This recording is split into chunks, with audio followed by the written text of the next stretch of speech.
चलिए बच्चों, आज हम बात करेंगे हैलोजेंस फैमिली के बारे में। तो हैलोजेंस फैमिली में आपको क्या क्या पढ़ना है उसके बारे में हम डिटेल में बात कर लेते हैं। वैसे जो टॉपिक आपने नाइट्रोजन फैमिली में पढ़ा वही आपने ऑक्सीजन फैमिली में, वही आप हैलोजेंस फैमिली में पढ़ेंगे। तो आपको बार बार वही कंसेप्ट बताने की जरूरत नहीं है। तो चलिए, तो थोड़ा हम टॉपिक पर थोड़ा डिस्कशन करने जा रहे हैं हैलोजेंस फैमिली। हैलोजन फैमिली, तो सबसे पहले हम बात करें तो हैलोजन फैमिली में कौन कौन से हमारे आते हैं। तो अब बात करें तो हैलोजन फैमिली में आपके फ्लोरीन, ब्रोमीन और आयोडीन के बारे में डिस्कशन करेंगे। तो सबसे पहले हम बात करते हैं एटॉमिक साइज के बारे में। एटॉमिक साइज, तो एटॉमिक साइज का जो ऑर्डर होगा क्या होगा, फ्लोरीन से ज्यादा फ्लोरीन से ज्यादा ब्रोमीन से ज्यादा आयोडीन। रीजन क्या होता है, टॉप टू बॉटम आते हैं। आपको क्या पढ़ेगा, एटॉमिक नंबर बढ़ता है, आपको पता है एटॉमिक नंबर बढ़ेगा। और एटॉमिक नंबर के साथ साथ आपका नंबर ऑफ सेल भी आपका बढ़ेगा, आपका 2p 3p 4p 5p। तो नंबर ऑफ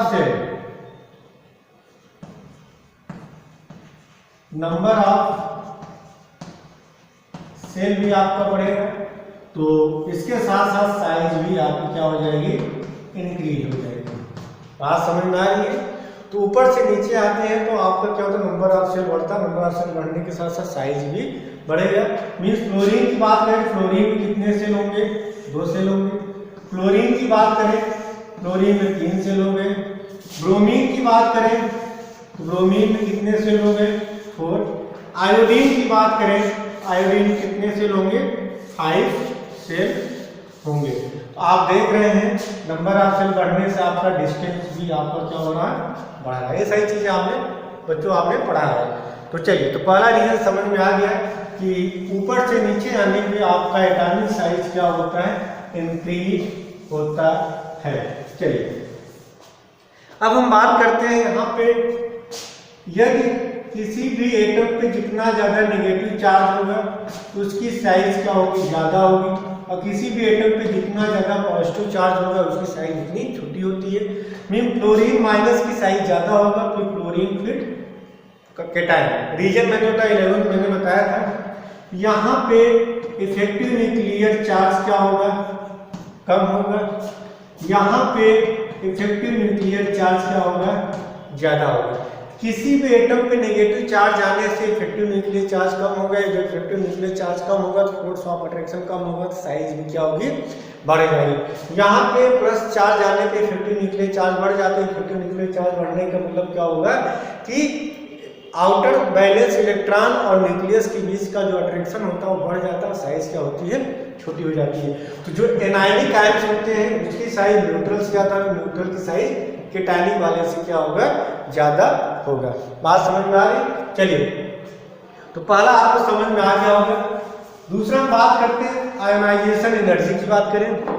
किसके बारे में, ionisation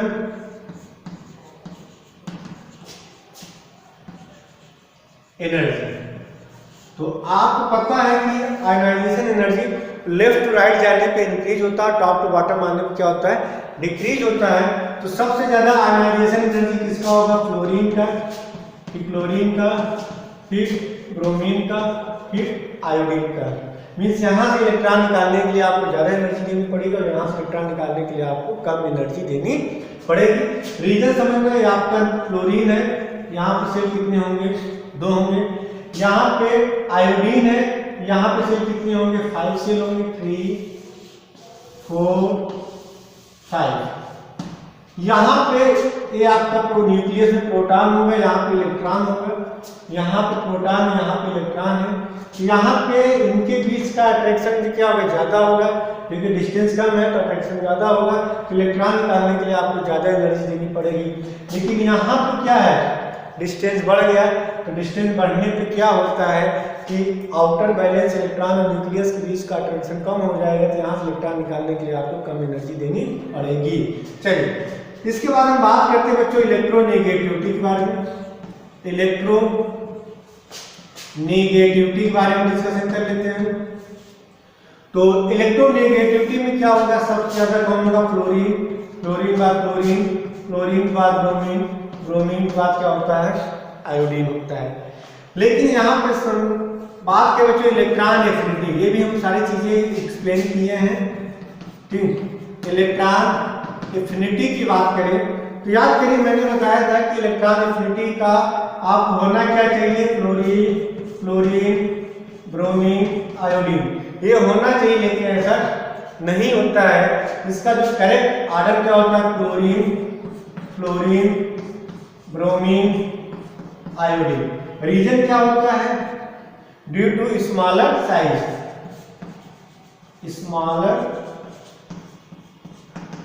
size, small size electron affinity का, तो आप इलेक्ट्रॉन ऐड करते हैं, साइज छोटा होने की वजह से यहाँ पर रिपल्सन ज्यादा होता है, तो इलेक्ट्रॉन का एडिशन इजीली नहीं हो पाता है। ठीक है, सारी चीजें रीजन को मैंने बताया। तो आपसे एग्जाम में इलेक्ट्रॉन एफिनिटी वाला सीरीज आपसे पूछा जा सकता है। तो क्लोरीन ज्यादा फ्लोरीन, फ्लोरीन बाद ब्रोमीन, ब्रोमीन के बाद क्या होता है, आयोडीन होता है। चलिए यहाँ तो सारी चीज आपको समझ में बच्चों आ गई होगी। चलिए यदि बात करें तो हाइड्रोजन जो होते हैं वो हमारे डायटोमिक के फॉर्म एग्जिस्ट करते हैं, और जितने भी हाइड्रोजन होते हैं हमारे क्या होते हैं, नॉन मेटल होते हैं। हाइड्रोजन हमारे क्या होते हैं बच्चों, नॉन मेटल होते हैं, और किस फॉर्म में एग्जिस्ट करते हैं, डायटोमिक के फॉर्म में एग्जिस्ट करते हैं। तो चलिए हम बात करते हैं कि मेल्टिंग पॉइंट, बॉइलिंग पॉइंट और डेंसिटी के बारे में बात करें। तो सबसे पहले हम बात करने जा रहे हैं कि boiling point and melting point, ये किसमें एग्जिस्ट करते हैं, diatomic means fluorine, fluorine, bromine, iodine. यदि इनके मेल्टिंग पॉइंट की बात करें तो क्या ऑर्डर होगा, ये होगा। रीजन क्या है, क्या आप जा रहे हैं, आपका एटॉमिक मास क्या हो रहा है, एटॉमिक मास इंक्रीज हो रहा है। एटॉमिक मास इंक्रीज होने से boiling point and melting point भी आपका इंक्रीज होगा। बात आपको समझ में आ रही होगी। चलिए हम बात कर लेते हैं डेंसिटी के बारे में, बात कर लेते हैं। डेंसिटी की बात करें तो डेंसिटी मतलब क्या होता है, डेंसिटी फार्मूला आप लोग पढ़े हुए, डेंसिटी बराबर क्या होता है, मास बाई वॉल्यूम। मास के रिस्पेक्ट में डेंसिटी बढ़ती है, वॉल्यूम के रिस्पेक्ट में डेंसिटी क्या होगी, कम होगी। तो यहाँ पे जो मास वाला फैक्टर होता है, डोमिनेटिंग फैक्टर होता है किसके रिस्पेक्ट में, वॉल्यूम के रिस्पेक्ट में। तो यहाँ पे जो डेंसिटी का जो ऑर्डर होगा क्या होगा बच्चों, आपका फ्लोरीन, फ्लोरीन के बाद क्लोरीन, क्लोरीन के बाद ब्रोमीन, ब्रोमीन के बाद आपका आयोडीन होगा। इसको नोट करिए। इसके बाद हम बात करते हैं जितने भी हाइड्रोजन फैमिली होते हैं वो हमारे नॉन मेटेलिक कैरेक्टर होते हैं। बॉइलिंग पॉइंट, मेल्टिंग पॉइंट की बात करें तो टॉप टू बॉटम आने पे क्या होगा, आपका इंक्रीज होगा। बात समझ में आपको आ रही होगी। डेंसिटी भी आपकी क्या होगी, इंक्रीज होगी। चलिए अगला जो आपको एग्जाम पूछा है बॉन्ड डिसोसिएशन एनर्जी, इसको थोड़ा अच्छे से समझना बच्चों। हेडिंग डालिए bond dissociation energy, bond dissociation energy. आप एग्जाम में पूछा जाता है, इसलिए इस टॉपिक को थोड़ा सा समझना। Bond dissociation energy, bond dissociation energy के बारे में थोड़ा सा डिस्कशन कर लेते हैं कि बॉन्ड डिसोसिएशन एनर्जी क्या है। तो पॉइंट सुनो, बॉन्ड डिसोसिएशन एनर्जी मतलब बॉन्ड को ब्रेक करने के लिए कितनी एनर्जी चाहिए उसे क्या बोलते हैं, बॉन्ड डिसोसिएशन एनर्जी। बॉन्ड जितना छोटा होगा उनके बीच अट्रैक्शन उतना ज़्यादा होगा। यदि अट्रैक्शन ज़्यादा होगा तो बॉन्ड को ब्रेक करने के लिए आपको ज़्यादा एनर्जी देनी पड़ेगी, उसकी बॉन्ड डिसोसिएशन एनर्जी ज़्यादा होगी। तो यहाँ पे समझना बच्चों, यदि हम बात करें यहाँ पे तो फ्लोरीन, फ्लोरीन के बाद क्लोरीन, क्लोरीन के बाद ब्रोमीन, ब्रोमीन के बाद आयोडीन। पॉइंट सुनना बच्चों, जैसे यहाँ पे आप क्या बोल सकते हैं, fluorine, fluorine, chlorine, chlorine, Br, Br, आई। तो यहाँ पे फ्लोरीन का साइज स्मॉल है, तो यहाँ पे बॉन्ड डिसोसिएशन का एनर्जी का ऑर्डर होना चाहिए। बॉन्ड डिसोसिएशन एनर्जी मतलब क्या होगा, जैसे समझना बच्चों, ये चाक है, इनके बीच का डिस्टेंस कम है, देख रहे होंगे। तो अब इसको आप ब्रेक करना, तो आपको उसको ब्रेक करने के लिए बहुत ज़्यादा एनर्जी देनी पड़ेगी। क्यों? क्योंकि साइज छोटा, ट्रैक्शन ज़्यादा हो। लेकिन यहाँ पे अगर इस चाक को आपको ब्रेक करना तो आसानी से टूट जाएगा। कॉन्सेप्ट समझना यहाँ पे। तो आपका बॉन्ड डिसोसिएशन एनर्जी का ऑर्डर क्या होना चाहिए, क्योंकि फ्लोरीन का साइज छोटा है, यहाँ पर ट्रैक्शन ज़्यादा होगा, तो सब फ्लोरीन होना चाहिए, फिर फ्लोरीन, फिर फ्लोरीन, फिर आगे। लेकिन ऐसा नहीं होता है। रीजन समझना बच्चों, इसका जो ऑर्डर होता क्या है कि फ्लोरीन की बात करें तो यहाँ पे फ्लोरीन का साइज है, यहाँ पे फ्लोरीन है, यहाँ ब्रोमीन है, यहाँ पे आयोडीन। फ्लोरीन का साइज छोटा है, इसके पास क्या है, लोन पेयर इलेक्ट्रॉन। क्या है, फ्लोरीन कौन सा ऑर्बिटल होगा, 2p ऑर्बिटल, 2p होगा। फ्लोरीन में क्या होगा बच्चों, 3p, यहाँ पे 4p, ये आपका 5p, यहाँ पे 2p है, यहाँ पे 3p, यहाँ 4p, यहाँ पे 5p। फ्लोरीन का साइज क्या है, छोटा है, तो यहाँ पे इस लोन पेयर इलेक्ट्रॉन की वजह से यहाँ पे क्या हो जाएगा, रिपल्सन होगा। साइज छोटा है तो ये जो लोन पे इलेक्ट्रॉन एक दूसरे के पास आएंगे, तो इलेक्ट्रॉन एक दूसरे के पास आएंगे, एक दूसरे क्या करेंगे, रिपेल करेंगे। जब रिपेल करेंगे तो बॉन्ड तो आसानी से टूट जाएगा, क्योंकि एक दूसरे को क्या कर रहे हैं, रिपेल कर रहे हैं। तो यहाँ पे बॉन्ड को तोड़ने के लिए बहुत कम एनर्जी देनी पड़ेगी। जो एक्सपेरिमेंटल डाटा देखा गया कि जो आपका बॉन्ड डिसोसिएशन एनर्जी का जो ऑर्डर होता है, सबसे ज्यादा फ्लोरीन के बाद ब्रोमीन, फ्लोरीन के बाद फ्लोरीन के बाद आयोडीन। आपसे पूछा जाता है कि फ्लोरीन की F2 की जो बॉन्ड डिसोसिएशन एनर्जी फ्लोरीन से कम क्यों होता है, आप बताएंगे कि यहाँ पे क्या होता है, मैक्सिमम रिपल्सन क्रिएट हो जाता है। क्यों रिपल्सन हो जाता है, क्योंकि फ्लोरीन की साइज स्मॉल है, स्मॉल साइज की वजह से लोन पेयर जो इलेक्ट्रॉन होते हैं वहाँ पर रिपल्सन होता है। रिपल्सन की वजह से क्या होता है, इनकी जो बॉन्ड डिसोसिएशन एनर्जी कम हो जाती है।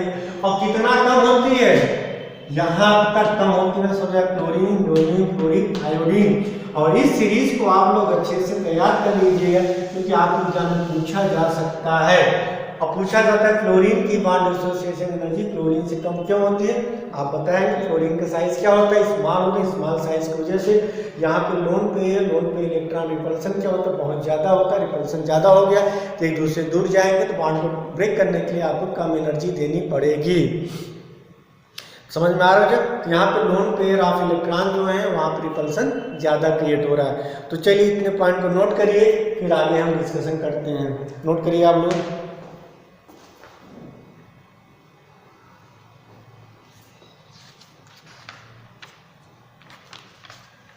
चलिए आ जाइए, अब हम बात करते हैं ऑक्सीडेशन स्टेट के बारे में।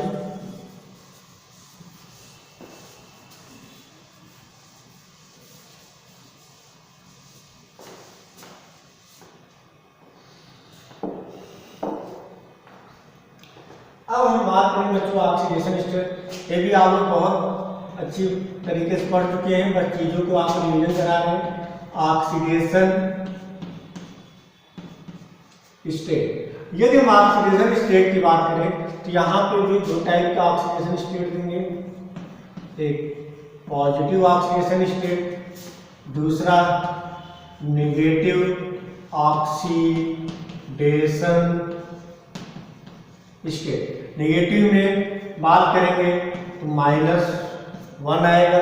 पॉजिटिव की बात करें, पॉजिटिव में +1, +3, +5 एंड +7। फ्लोरीन जो होता है एक्सेप्ट HOF, पॉइंट सुनना। यहां पे हम बात करें इस पे चार्ज होगा +1, इस पे चार्ज होगा -2 और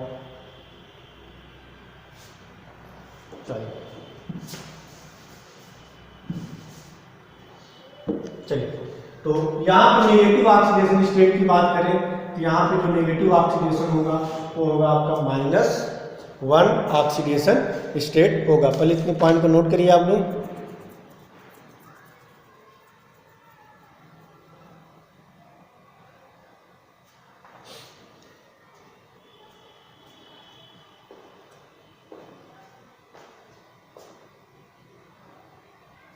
चलिए यहाँ पे देखिएगा बच्चों, ऑक्सीडेशन स्टेट के बारे में बात कर रहे हैं।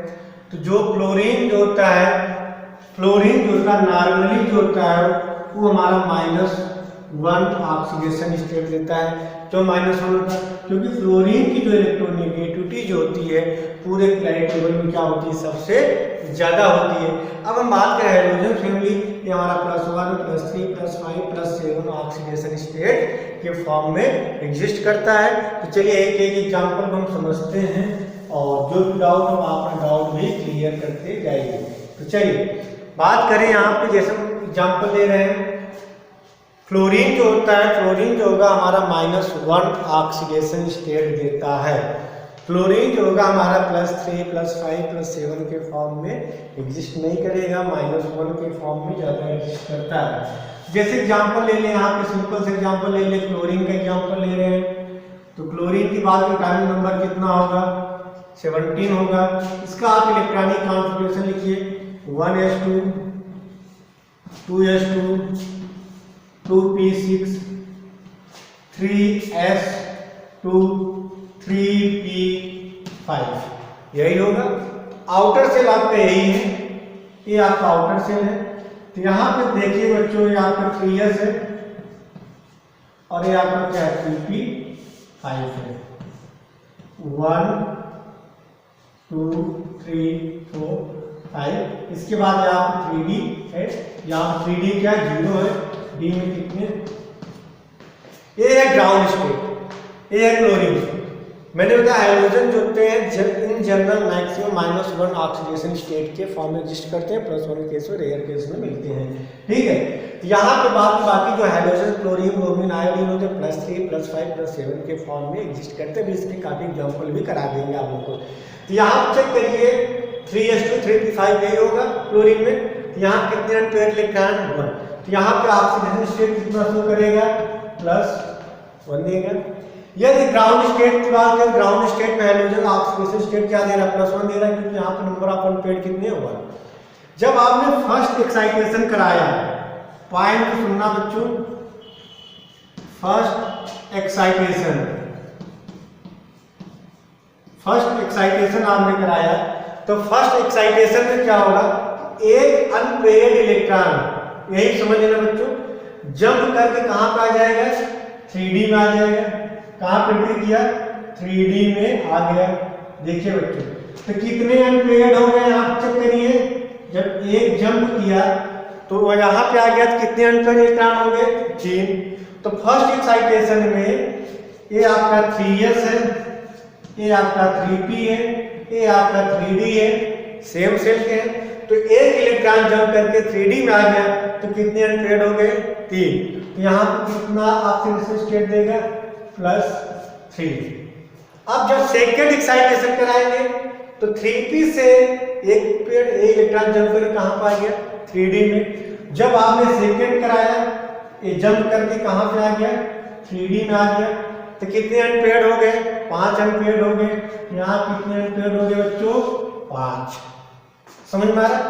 जब आपने ये फर्स्ट कराने पे 3 आया, सेकंड कराने पे 5 आया, जब थर्ड आपने कराया, ये आपका 3s है, सॉरी ये आपका 3s है।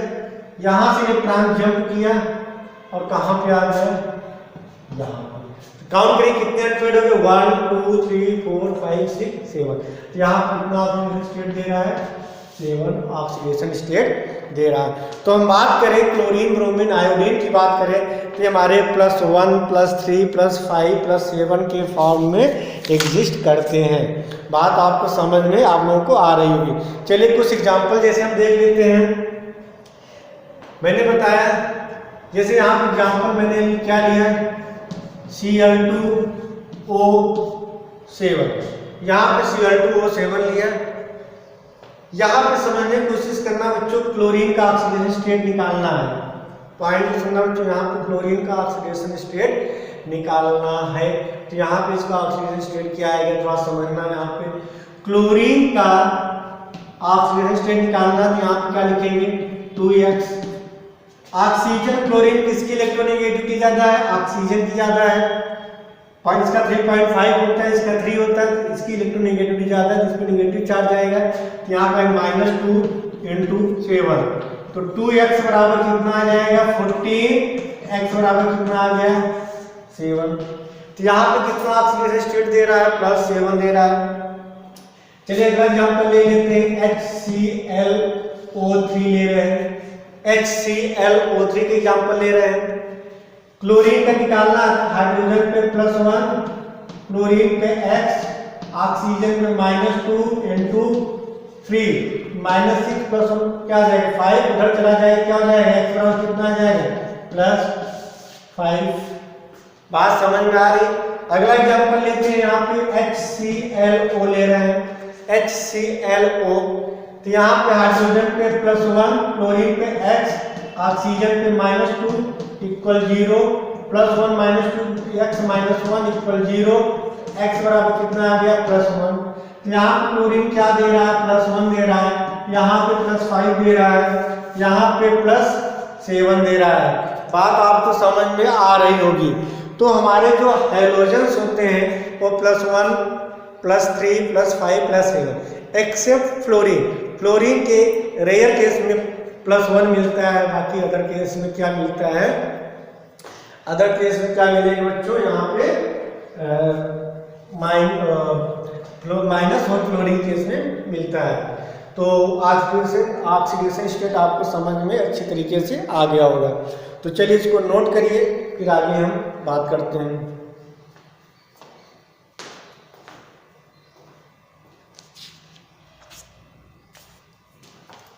चलिए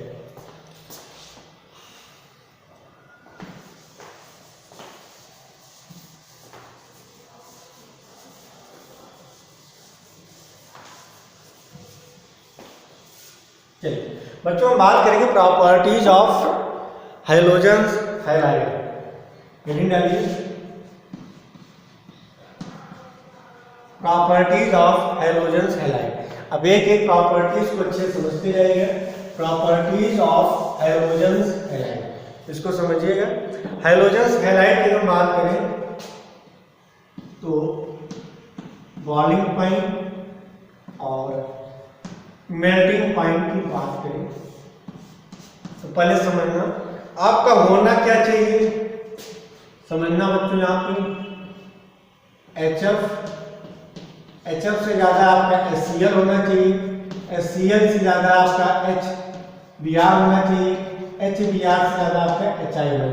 प्रॉपर्टीज ऑफ हैलोजेंस हैलाइड के बारे में डिस्कशन कर रहे हैं बच्चों। तो आपका जो ऑर्डर होना चाहिए क्या होना चाहिए? सब ज्यादा HF से ज्यादा HCl, HCl से ज्यादा HBr, HBr से ज्यादा HI। तो रीजन क्या बताते थे? Molecular mass. लेकिन ऐसा नहीं होता है। लेकिन हम बात करें सबसे पहले बॉइलिंग पॉइंट की बात करें तो बॉइलिंग पॉइंट क्या होता है? HI से ज्यादा HBr, HBr से ज्यादा HCl होगा,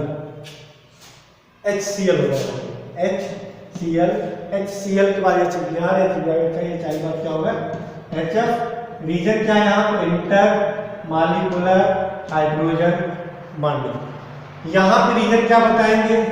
कौन सा फोर्स पाया जा रहा है? मॉलिक्यूलर वेट इंक्रीज हो गया। मॉलिक्यूलर वेट इंक्रीज होने से वंडर वाल फोर्स ऑफ अट्रैक्शन आप क्या होता है? इंक्रीज होता है। तो आपसे एग्जाम में पूछा क्या जाता है कि HF का बॉइलिंग पॉइंट HBr से या HCl से या HI से ज्यादा क्यों होता है? रीजन बताएंगे कि यहाँ पे हमारा inter molecular hydrogen bonding present होता है। क्या बताएंगे? Inter molecular hydrogen bonding. चलिए मेल्टिंग पॉइंट का जो ऑर्डर होता है वो होता है HCl, HCl के बाद HBr, HBr के बाद आपका HF और HF के बाद HI। बात समझ में आ रही है? यहाँ पे कौन सा फोर्स पाया जाएगा? वंडर वाल फोर्स। यहाँ पे इंटर मॉलिक्यूलर हाइड्रोजन बॉन्डिंग, यहाँ पे वंडरवाल फोर्स होता है। तो जो डाटा है वो HCl HBr का HF का ज़्यादा होता है, लेकिन HI से कम होता है, क्योंकि यहाँ पे बहुत ज़्यादा तेज़ी से मॉलिक्यूलर वेट बढ़ जाता है। बात समझ में आप लोगों को आ रही होगी। चलिए, तो डाटा सारी चीज़ें हैं, आपको समझते जाइए। हम बात करेंगे बच्चों डाइपोल मोमेंट की बात करेंगे। डाइपोल मोमेंट किस पे डिपेंड करता है? Electronegativity difference. इलेक्ट्रोनेगेटिविटी का डिफरेंस पे ही हमारा क्या होता है? डाइपोल मोमेंट होता है। तो डाइपोल मोमेंट किस पे डिपेंड करता है? याद करिए, इलेक्ट्रोनेगेटिविटी पे। तो डाइपोल मोमेंट जो होता है, dipole moment DM, dipole moment DY से रिप्रेजेंट करते हैं। और किस पे डिपेंड करता है? इलेक्ट्रोनेगेटिविटी। दो एटम के बीच का इलेक्ट्रोनेगेटिव डिफरेंस जितना ज़्यादा होगा उसका डाइपोल मोमेंट भी ज़्यादा होगा। तो अगर हम बात करें HF की बात करें, HCl की बात करें, HBr की बात करें और HI की बात करें, तो क्लोरीन की EN वैल्यू कितनी होती है और हाइड्रोजन का 2.1। दो एग्जांपल लेते हैं। यहाँ पे क्या होगा? 2 हाइड्रोजन का 1 और क्लोरीन का क्या होगा? 3 होगा। यहाँ पे डिफरेंस कितने का आ रहा? 1.9 का आ रहा डिफरेंस, और यहाँ पे डिफरेंस कितने का आ रहा? 0.9। तो डिफरेंस कहाँ पे ज्यादा है? यहाँ पे 1.9 का डिफरेंस है, यहाँ पे 0.1। क्लोरीन की EN कितना होता है? इलेक्ट्रोनेगेटिव 4, इसका हाइड्रोजन 2.1, क्लोरीन का 3, हाइड्रोजन 2.1, दोनों डिफरेंस है 1.9, यहाँ पे 0.9। आप जैसे जैसे फ्लोरीन से हाइड्रोजन की तरफ जाएंगे डिफरेंस कम होता जाएगा, भी डाइपोल मोमेंट भी कम होता जाएगा। तो डाइपोल मोमेंट किसका सबसे ज्यादा होगा? HF का। परसेंटेज ऑफ आयनिक कैरेक्टर की बात करें तो डाइपोल मोमेंट का रिवर्स होगा। परसेंटेज आयनिक कैरेक्टर, यदि डालिए परसेंटेज आयनिक कैरेक्टर का ऑर्डर क्या होगा? HF से ज्यादा क्या होगा? HCl से ज्यादा HBr और HBr से ज्यादा किसका होगा? HI का। बात समझ में आप लोगों को आ रही है। तो आयनिक कैरेक्टर जो होता है डाइपोल मोमेंट का क्या होता है बच्चों? रिवर्स होता है। चलिए आगे आ जाइए, समझ में आप लोगों को आ रहा होगा। बॉन्ड लेंथ की बात करें, बॉन्ड लेंथ।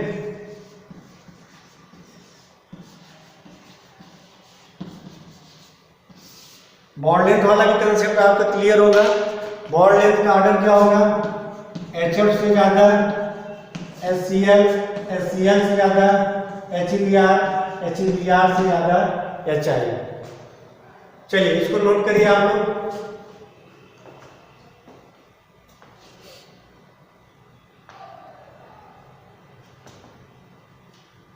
चलिए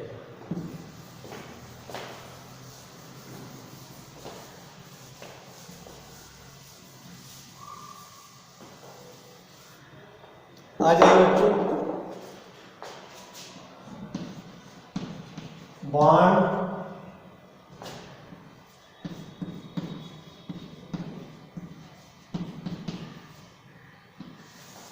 बॉन्ड किसका ज्यादा होगा? पता है आपको? HF के बाद HCl के बाद HBr के बाद HI, ये भी आपको पता होगा बच्चों। थर्मल स्टेबिलिटी की बात करें, सारे कंसेप्ट बता चुके हैं।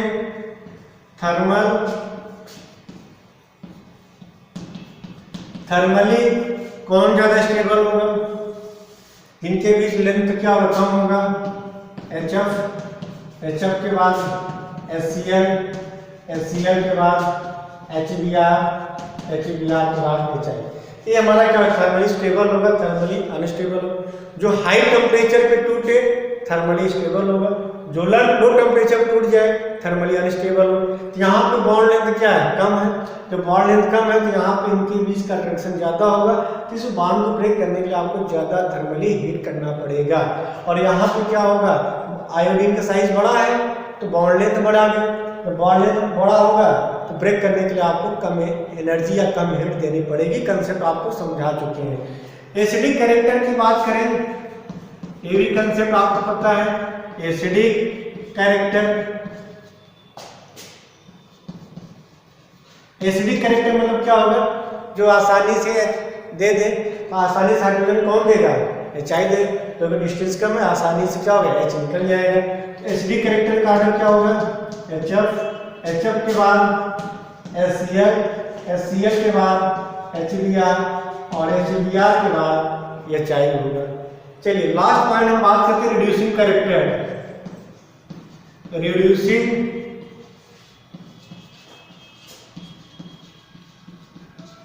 कैरेक्टर, रिड्यूसिंग कैरेक्टर मतलब क्या हो, जो आसानी से H प्लस क्या करे, रिलीज कर दे। तो मैंने बताया थर्मल स्टेबिलिटी का जस्ट उल्टा क्या होता है, रिड्यूसिंग कैरेक्टर। तो रिड्यूसिंग कैरेक्टर क्या होगा, HF के बाद HCl, HCl के बाद HBr, HBr के बाद HI होगा। बात समझ में आ गई बेटा। बॉन्ड स्ट्रेंथ मतलब क्या होगा, जिनके बीच सेपरेशन ज्यादा हो यहाँ पर होगा। थर्मली स्टेबल मतलब जो हाई टेम्परेचर पे टूटे थर्मली स्टेबल होगा, जो लो टेम्परेचर पे टूटे थर्मली अनस्टेबल हो। यहाँ पे बॉन्ड लेंथ क्या है, कम है, तो बॉन्ड को अट्रैक्शन ज्यादा हो, ब्रेक करने के लिए आपको ज्यादा एनर्जी देनी पड़ेगी। यहाँ पे बॉन्ड लेंथ ज्यादा है तो कम एनर्जी देनी पड़ेगी। एसिडिक कैरेक्टर मतलब जो आसानी से हमारा H प्लस देंगे।